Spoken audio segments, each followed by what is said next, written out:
James here with a little tip from the workshop. How to kill wasps and bees without going and paying an arm and a leg for Raid or any of those other kind of pesticides. You'll need a squirt bottle and you'll need dishwashing soap. You don't have to pick Dawn. I just picked this one because it had a little duck on there and it said saves wildlife, and I like saving wildlife. So anyway, let's find our victim. It's a wasp. Where'd he go? He was here just a second ago. He knows what's up. There's a victim up there basking in the sun now. Let's take him out. Ready? Fire. All right, let's soak this guy.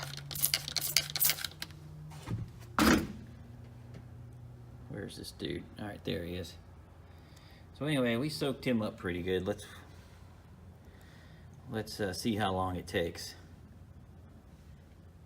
He's already starting to do that little shaky thing. So it doesn't take much at all.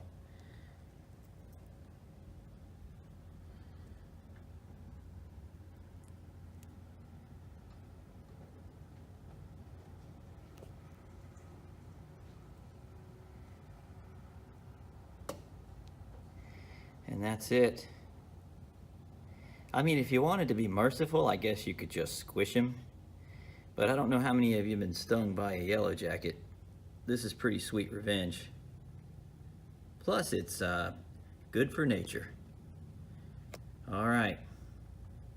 This is James signing off. Have a great Sunday.